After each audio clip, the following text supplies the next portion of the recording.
Tokyo Olympic में पुरुष hockey में कांस्य पदक मिलने के बाद अब देश की नजरें महिला हॉकी टीम पर है। कांस्य पदक के लिए ग्रेट ब्रिटेन के साथ भिड़ेगी भारतीय महिला हॉकी टीम। सुबह 7 बजे से शुरू होगा मुकाबला। 41 साल बाद पुरुष हॉकी में भारत को मिला मेडल। जर्मनी को 5-4 से हराकर ब्रॉन्ज जीता। पीएम मोदी ने कप्तान मनप्रीत और कोच से फोन पर बात की। देश भर में जश्न मना।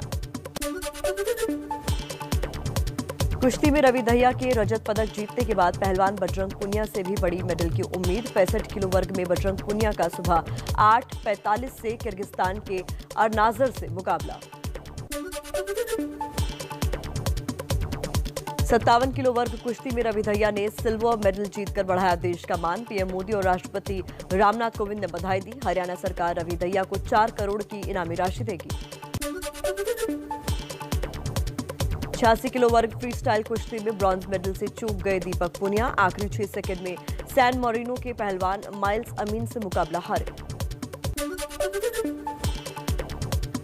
महिला कुश्ती के 50 किलो वर्ग में भारत की सीमा बिस्ला का सुबह 8 बजे से मुकाबला। ट्यूनीशिया की सर्रा हमदी से भिड़ेंगी सीमा। महिला हॉकी खिलाड़ी वंदना कटारिया के परिवार पर जाति सूचक टिप्पणी करने के आरोप में एक व्यक्ति गिरफ्तार। ओलंपिक सेमीफाइनल में महिला टीम की हार के बाद हरिद्वार में वंदना के घर के बाहर पटाखे फोड़े गए थे। जाति सूचक टिप्पणी की गई थी। संसद में गतिरोध बरकरार। आज सुबह 10 बजे विपक्षी दलों की बैठक। दोनों सदनों के फ्लोर लीडर्स शामिल होंगे। राहुल भी पहुंच सकते हैं। पेगासस किसान समेत कई मुद्दों पर सरकार की घेराबंदी तेज करने पर होगा विचार। विपक्ष के हंगामे के बीच राज्यसभा में आज सदन के पटल पर रखी जाएगी 21 मंत्रालयों से जुड़ी स्थायी समिति की रिपोर्ट। 37 मंत्रालय पेश करेंगे संशोधन बिल। संसद में होते हंगामे पर पीएम मोदी बोले, कुछ लोग संसद को रोकने में लगे हैं। ये नेगेटिव लोग देश का विकास नहीं रोक सकते। पीएम मोदी ने बिना नाम लिए राहुल गांधी पर साधा निशाना। कहा, जब युवा खिलाड़ी गोल कर रहे थे तब कुछ युवा राजनेता सेल्फ गोल में लगे रहे। पेगासस जासूसी कांड पर विपक्ष के हमलों का पूर्व केंद्रीय मंत्री और बीजेपी नेता रविशंकर प्रसाद ने दिया जवाब। कहा, हम संसद में चर्चा के लिए तैयार, लेकिन विपक्ष में गंभीरता नहीं।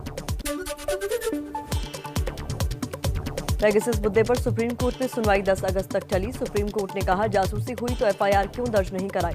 जांच का आदेश देने के लिए अभी ठोस आधार नहीं। नोटिस जारी करने से पहले सरकार का भी सुनेंगे पक्ष। जाति के आधार पर जनगणना कराने की मांग को लेकर बिहार के सीएम नीतीश कुमार ने पीएम मोदी को चिट्ठी लिखी। बोले, जैसे ही समय मिलेगा मुलाकात करेंगे। अमित शाह के सामने भी हमारे सांसदों ने अपनी बातें रखी।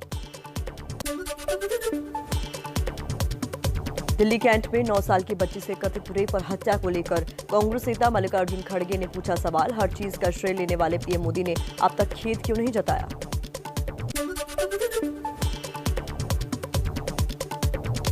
भारत के भगोड़े मेहुल चोकसी की एंटीगा नागरिकता को लेकर कांग्रेस का सरकार पर एनओसी देने का आरोप। रणदीप सुरजेवाला ने ट्वीट कर कहा, झूठ जीवीजी, कोई जवाब है तो दो।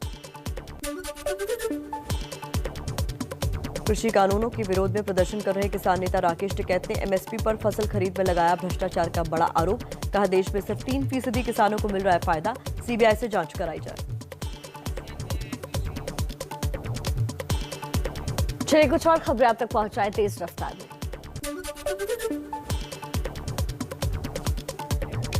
पीएम मोदी ने यूपी के अन्न योजना के लाभार्थियों से किया वर्चुअल संवाद। लाभार्थियों से पूछा, फ्री राशन मिल रहा है या फिर नहीं। सीएम योगी भी कार्यक्रम में मौजूद रहे। पीएम मोदी ने अन्न योजना के यूपी लाभार्थियों से यह भी कहा कि राज्य में गरीब के हिस्से में आने वाले अनाज की लूट अब बंद हो गई है। यूपी विधानसभा चुनाव के लिए समाजवादी पार्टी ने फूंका बिगुल। लखनऊ में अखिलेश यादव और कन्नौज में डिंपल यादव ने साइकिल यात्रा को हरी झंडी दिखाई। अखिलेश यादव ने यूपी में 400 सीट जीतने का किया दावा। एबीपी न्यूज से बोले, बीजेपी सरकार की नाकामियों से हर वर्ग परेशान। साइकिल यात्रा का मकसद प्रदेश में बदलाव। लखनऊ में बीजेपी के सोशल मीडिया और आईटी सेल के पदाधिकारियों की वर्कशॉप। सीएम योगी, सुनील बंसल और स्वतंत्र देव सिंह शामिल होंगे।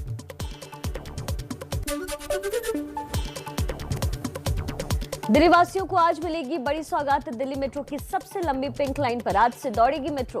केंद्रीय मंत्री हरदीप पुरी और सीएम केजरीवाल दिखाएंगे हरी झंडी। पिंक लाइन में कुल 38 स्टेशन। असम मिजोरम के बीच सीमा विवाद सुलझने की ओर। दोनों राज्यों के बीच हुई बैठक के बाद असम सरकार ने मिजोरम की यात्रा पर न जाने की एडवाइजरी वापस ली। कर्नाटक में 4000 करोड़ के आईएमए पॉन्जी स्कीम घोटाले में ईडी ने मुंबई में 4 जगहों पर छापा मारा। कर्नाटक के कांग्रेस नेता रोशन बेग को गिरफ्तार कर चुकी है ईडी। कर्नाटक के पूर्व मंत्री रोशन बेग और एक कांग्रेस विधायक के परिसरों पर ईडी की छापेमारी पर बोले सीएम बोम्मई, ये राजनीति से प्रेरित नहीं, ईडी अपना काम कर रही है। भ्रष्टाचार से जुड़े एक मामले में कर्नाटक हाईकोर्ट ने पूर्व सीएम येदियुरप्पा और उनके बेटे बीवाई विजयेंद्र को जारी किया नोटिस। 17 अगस्त तक पेश होने को कहा गया। राम मंदिर के भूमि पूजन के 1 साल पूरा होने पर अयोध्या में हुआ भव्य कार्यक्रम। सीएम योगी विशेष आयोजनों में शामिल हुए। दियों से जगमगाई रामनगरी। यूपी के रामपुर में जौहर यूनिवर्सिटी का गेट तोड़ने की कार्रवाई शुरू। पुलिस ने आजम खान के घर पर नोटिस चिपकाया। 15 दिन के अंदर 1,63,80,000 रुपए जुर्माना भरने और कब्जा हटाने का आदेश दिया।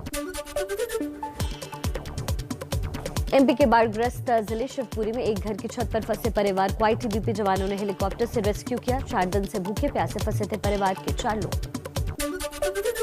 खराब मौसम के बीच मसूरी में पहाड़ी रास्ते पर लैंडस्लाइड। देहरादून की तरफ जाने वाला रास्ता बंद होने से कई लोग फंसे। उत्तरकाशी में तेज बारिश के बाद रिहायशी इलाकों में घुसा मिट्टी वाला सैलाब। 2 पहिया वाहनों को बचाते दिखे लोग। देश में कोरोना की दूसरी लहर का संकट बरकरार। पिछले 24 घंटे में तकरीबन 43,000 नए केसेस सामने आए। 533 मरीजों की मौत भी हुई। केरल में एक दिन में सबसे ज्यादा 22,414 नए मामले मिले। देश में अब तक तकरीबन 49 करोड़ से ज्यादा वैक्सीन की डोजेज लोगों को लगाई गई। कल 50,29,573 लोगों को डोजेज दी गई। सीरम इंस्टीट्यूट के सीईओ अदार पूनावाला आज केंद्रीय स्वास्थ्य मंत्री मनसुख मांडविया से मुलाकात कर सकते हैं। वैक्सीन के उत्पादन और सप्लाई को लेकर चर्चा संभव। कुछ और खबरों का कर लेते हैं रुख, इसी तरह फटाफट अंदाज। वैक्सीन को लेकर बंगाल की सीएम ममता बनर्जी ने केंद्र पर फिर लगाया भेदभाव का आरोप। पीएम मोदी को चिट्ठी लिखकर कहा हर दिन 4 लाख डोज ही लगा पा रहे हैं, जबकि चाहिए 11 लाख डोज। ममता के वैक्सीन वाले आरोप पर बोले बंगाल बीजेपी अध्यक्ष दिलीप घोष। केंद्र ने बंगाल को 3 करोड़ 14 लाख डोज दी, लेकिन 50 लाख डोज का कोई हिसाब नहीं। पता नहीं कहां गई वैक्सीन। बंगाल में नेता विपक्ष शुभेंदु अधिकारी ने ममता सरकार पर लगाया आरोप। कहा टीकाकरण में भी बीजेपी समर्थकों से हो रहा है भेदभाव, नहीं लगाए जा रहे टीके। धनबाद के जज उत्तम आनंद हत्याकांड मामले में सुप्रीम कोर्ट आज करेगी सुनवाई। स्वतः संज्ञान लेते हुए कोर्ट ने पिछली सुनवाई में कोर्ट ने झारखंड के मुख्य सचिव और डीजीपी से रिपोर्ट मांगी थी। सीबीआई कर रही है मामले की जांच। दिल्ली दंगा मामले में आम आदमी पार्टी के पूर्व पार्षद ताहिर हुसैन की जमानत याचिका पर आज हाईकोर्ट में सुनवाई। ताहिर हुसैन पर पिछले साल उत्तर पूर्वी दिल्ली में हिंसा भड़काने का आरोप है। श्रीनगर के परिमपोरा में आतंकियों ने सशस्त्र सीमा बल की पोस्ट पर ग्रेनेड फेंका। किसी के घायल होने की खबर नहीं।